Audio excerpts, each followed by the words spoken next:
This week highlights the Eight Oaks Ministry in Ghana, Africa. The 8 girls who were rescued from slavery on Lake Volta are still part of the Eight Oaks family. They've bloomed and blossomed over the past several years, due in large part to your generosity. Riverwalk became involved with Eight Oaks when Landon and Kate Lofton, if you'll recall, moved to Ghana to staff the Yellow House, the place where the girls live. And we continued our support after the Loftons' time there ended. Ted Kriewel, founder of Eight Oaks, is going to present an update today in just a moment. Ted and Ellie, his wife, as their website says, are the underqualified but overblessed founders of Eight Oaks. They were married in 2012, left on their first trip to Ghana in 2013. What an experience that was. Currently, the Kriewels live in Wichita and they work full-time. Ted's in data analytics and Ellie's in education. They manage the organization in their spare time. They try to visit the Yellow House a couple of times a year.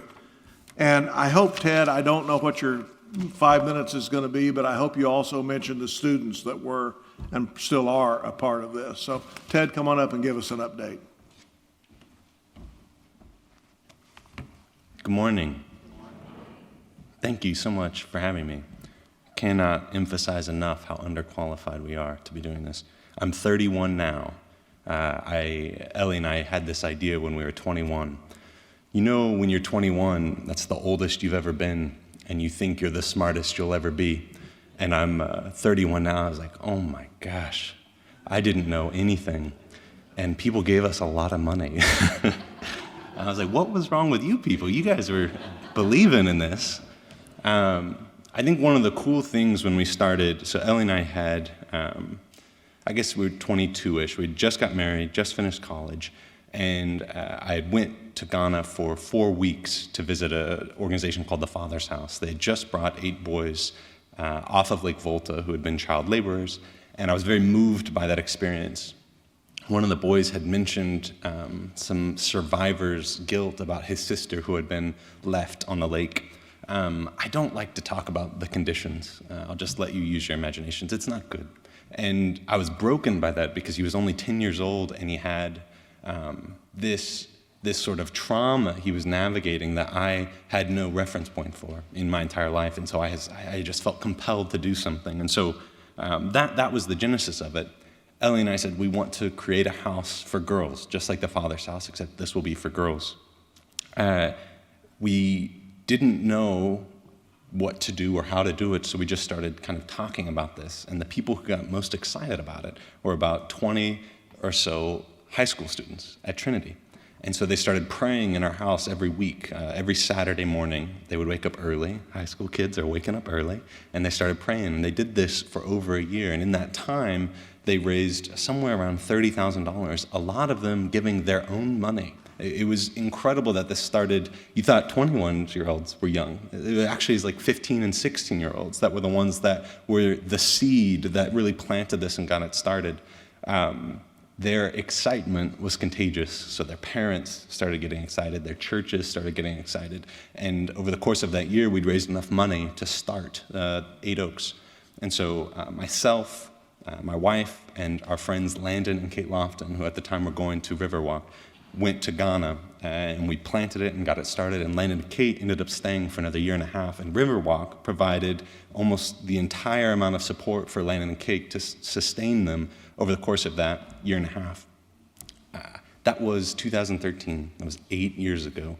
We have, it was November 8th of 2013 when we met the girls for the very first time. This is 21, so this has been 8 years. So we're coming up on 8 years. I like the number 8. I don't know what it is. There's some spiritual things to it about the number of completeness and things like that. But it's a good number. So I completely blew past my notes. Jay got me all excited. My name is Ted Kriewel. My wife her name is Ellie. She's sad she can't be here. We have 2 sons, Lewis and Ford. Lewis is 3 years old, Ford is 1. We have a stomach bug around the house. I'm actually going to duck out after this. Please don't take offense. I don't want to get any of you sick, and she probably needs some help. Eight Oaks is a rehabilitation center. It was started in Ghana. We have 8 girls. It's a beautiful organization, and we are very, very, very, very, very small. If you follow us on social media, you will see 1 post a year, if you're lucky. We send out 1 email or 1 newsletter every year. We would love for you to be on the list if you're interested in this. Riverwalk is our largest funder. They've been incredible over 8 years. Even after Lane and Kate left, you guys have continued to give. I don't even know if you notice it, but the impact is just incredible. I've got pictures of the 8 girls. We send out a picture with all 8 of their faces. It's on the back table. I've left about 20 of those. If any of you would like to put those on your fridge, we would welcome that. You can think of the girls. You can pray for them when you think of them. It's been challenging the last 2 years. Last year, I gave this update via video because we were in the midst of the pandemic, even before the vaccine. I didn't think we would still be in the midst of the pandemic now. Just this month, the US sent over 1.3 million vaccines, bringing the total of 2.5 million vaccines in Ghana. So they're on the very front end of getting the vaccines. I think only about 2% of their population has been vaccinated.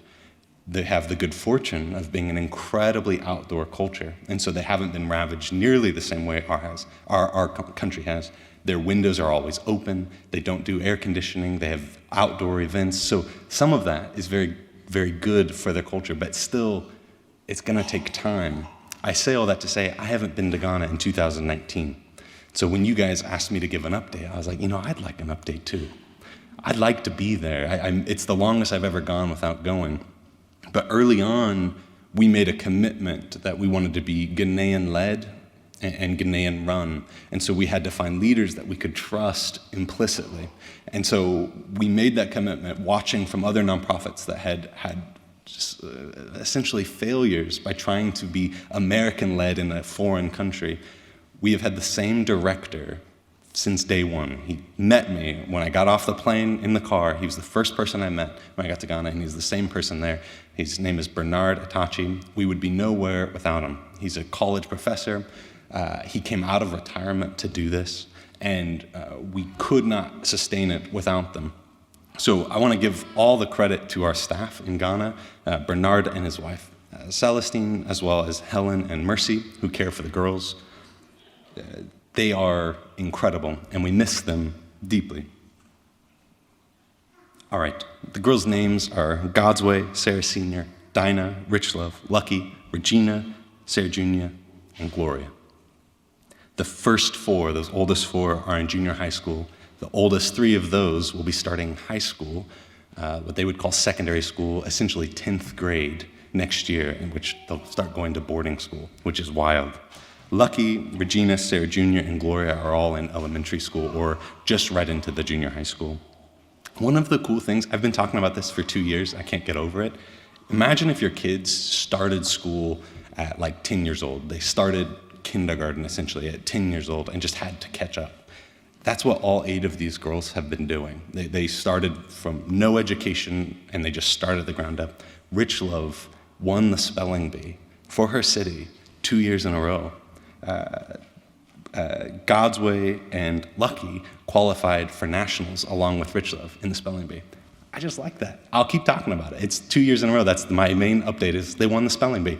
They have gone so far in their education, and it's amazing what a stable household, 3 meals a day, and people who love you can do in the rehabilitation process. So I'm stoked about the progress. I can't wait to go back next year. I hope to have an even better update for you. But thank you so much for your support all of these years. Really appreciate it.